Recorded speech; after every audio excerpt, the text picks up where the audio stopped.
안녕하세요. 하와이 깡시골 비갈랜드 산골에 사는 산골 아줌마 코나조아입니다. 저는 지금 미국 영주권자입니다.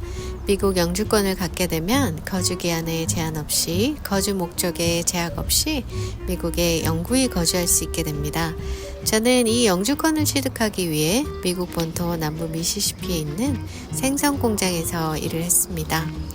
미국에서 영주권을 받을 수 있는 방법은 사실 그렇게 다양하지 않고 특수한 사항을 제하고는 크게 3가지 방법밖에 없습니다. 미국 영주권자나 시민권자 가족을 통한 가족 초청 이민, 본인의 학력, 경력으로 갈 수 있는 취업 이민이나 종교 이민, 일정 금액 이상 투자를 통한 투자 이민입니다.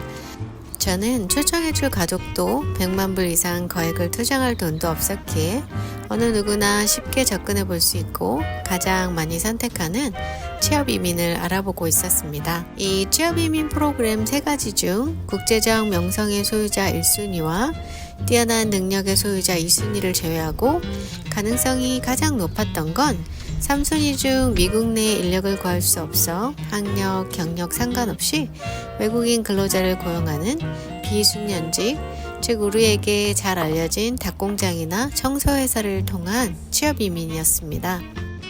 여기에는 연간 4만 개의 이민비자, 즉 영주권이 할당됩니다. 지금은 이 비숙련직이 거의 막혀있다고 하지만 2000년대 초중반 미국 이민의 대표적인 상품이었습니다. 닭공장 노동자들의 처한 어려움만 지나치게 부각시킨 보도로 알려지게 된 이 일을 영주권을 받을 수 있다면 어떤 고난이라도 감수하겠다는 의지가 있었기에 좀 수월하다는 생산공장으로 2004년에 모 이주공사와 계약을 했었습니다. 아무리 계획을 잘 세우더라도 계획대로만 진행되지 않는 것이 우리의 삶이듯 2, 3년이면 받을 수 있을 거라 예상했던 영주권은 중간에 수시로 이민정책이 바뀌고 예상치 못한 변수들로 2011년도에야 받았습니다. 이미 유학비자를 받아 하와이에 거주하고 있던 저희 집으로 발송되기까지 거의 7년 정도 걸렸습니다. 제가 일을 해야 하는 생선 공장은 미국 남부 미시시피주에 위치해 있었습니다. 이곳은 경제 규모나 도시화가 미국 최하위에 속하고 흑인 비율이 높고 평균 소득은 가장 낮은데 빈곤율이 가장 높은 곳입니다. 주변에서 어차피 영주권 받았으니 일하러 가지 말라 만류하고 염려했던 이유는 총기 사망률이 높은 치안이 불안한 곳이었기 때문입니다. 가족 모두가 신분을 해결하고 안정적으로 살아갈 날들을 위해 계약한 의무기간의 고생은 기꺼운 마음으로 이겨낼 거란 각오가 있었고 어차피 세상에 대가 없이 얻을 수 있는 것은 없기에 미시시피로 일을 하러 갔습니다. 생선공장의 일은 주로 생선을 가공하고 포장하는 일입니다. 노동 강도는 사람에 따라 천차만별이겠지만 이런 일에 경험도 없고 평소 안 해본 일이니 당연히 처음에는 힘들고 체력적으로 어려움을 겪기도 합니다. 어느 정도 체력이 되시는 분은 그리 힘들지 않게 하니 이건 개인적인 체력 차이로 그 강도는 상대적일 수밖에 없습니다. 공장 일이 잦은 부상에 몸 다 망가지고 비위생적인 근무 환경, 심지어는 화장실 가는 것을 금지당해 기저귀를 차고 일한다는 등의 터무니없는 자극적인 기사를 봤었는데 미국 식품회사에서 이런 일이 일어난다면 거기는 벌써 문 닫아야 합니다.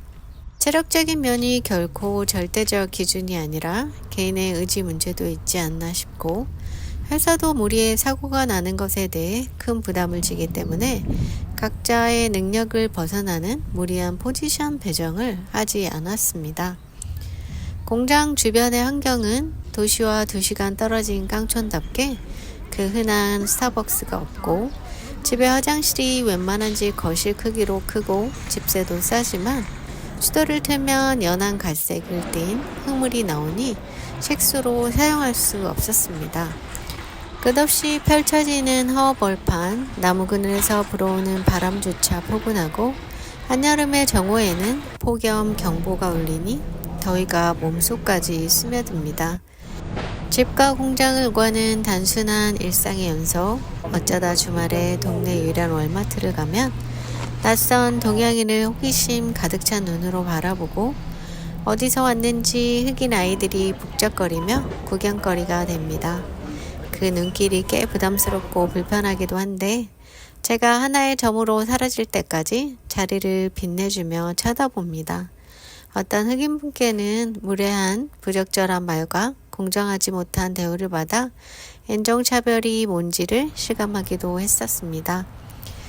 안전하게 1년은 일해야 한다는데 몇 달 만에 다른 계약자들보다 먼저 공장을 떠난 이유는 유일하게 밥을 사 먹을 수 있었던 중국 식당에서 식사를 한 후 온몸이 가렵고 발진이 나면서 호흡곤란으로 응급실에 엎혀갔기 때문입니다. 여기서 이렇게 죽는구나 싶었는데 혼수 상태에서 깨어났을 때 산소 마스크가 씌워져 있었고 영화에서나 봤던 심장 박동기의 울림이 아직 2층에 있음을 상기시켜주고 있었습니다. 저희 감독관은 그 전달에 제가 벌에 쏘여 풍선처럼 몸이 부은 채 공장에 나타났을 때 놀래서 간호원을 부르러 달려갔었고 공장에서 1시간 거리의 숙소로 약을 사다 날랐습니다. 중환자실에서 나온 후 감독관은 저를 불러 저의 건강과 안전을 최우선으로 고려한 결정이라며 의사소견서와 영주권을 갱신할 때 문제가 되지 않게 모든 서류를 챙겨주며 감사하게 더 이상 공장에 일하러 오지 말라고 말했습니다. 자기 나라를 떠나 다른 나라로 이주하는 일, 이민은 익숙했던 모든 걸 순식간에 낯선 곳으로 교체하는 모험이고 일생에 한 번뿐인 기회를 전혀 의도치 않았던 다른 곳에 모두 쓰겠다는 도박과 같습니다. 실패할 확률도 상당하고 실패를 통해 치러야 할 대가도 만만치 않습니다. 성공적으로 정착하고 사시는 분도 있지만 실패로 다시 돌아가보는 분도 많습니다. 제가 이민을 결심했을 때 미국에서 오래 살다 여기민을 오셨던 분이 내세울 만한 기술도 없고 그렇다고 영어를 잘하는 것도 아니고 싸들고 갈 넉넉한 돈이 있는 것도 아니면 미국은 가는 게 아니라고 했습니다. 언어마저 자유롭지 못한 미국에서의 삶이 더 고단할 수도 있고 극복해야 할 현실적인 여건들이 존재한다는 것도 알고 있었고 맨몸으로 성공했다는 예외적인 경우를 일반화해서 제게도 그런 예가 일어나지 않을까 하는 기대도 하지 않았습니다. 이민을 선택하는 사람들이 저마다 이유가 있겠지만 가장 공통적인 이유 중 하나는 저도 그랬지만 아이들을 위해서였습니다.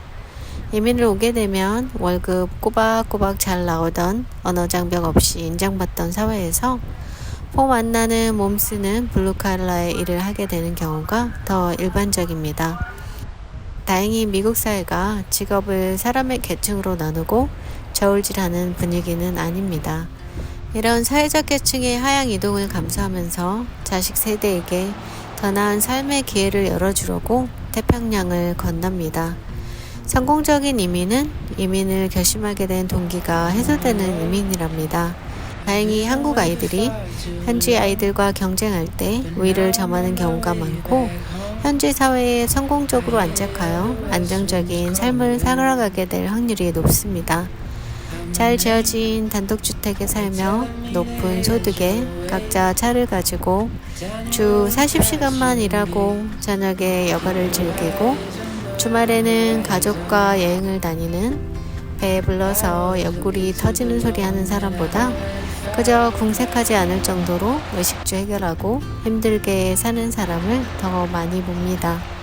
행복의 기준은 주관적이니 경제적인 성공이 없다고 해서 그들이 불행하다고 볼 수도 없고 고달픔 속에서 한층 더 암담함을 헤쳐나갈 때도 있지만 주어진 자리에서 최선을 다해 다들 열심히 살아내고 있습니다. 한국에서 지방대를 나오든 서울대를 나오든 사장을 했던 큰 사업을 했든 미국에서는 그냥 한국에서 온 이민자에 불과합니다. 한국보다 미국이 살기 좋은 나라라고 감히 표현하기는 힘들지만 한국에서 가져볼 수 없는 종류의 기회와 다채로운 경험을 하며 색다른 도전을 해보기에 좋은 나라 중 하나인 건 맞는 것 같습니다. 제가 아무리 초연적인 노력을 한다 한들 이 나이에 입지전적 성공 스토리를 쓰지는 못하겠지만 경제적 성공보다 미래의 희망을 꿈꿀 수 있는 정도의 경제적 안정에 만족하며 삽니다. 어차피 다 지나갑니다. 그리고 나중에 웃는 사람이 진짜 승자. 인생 별거 없습니다. 자, 그럼 오늘도 반드시 행복하게 고고고!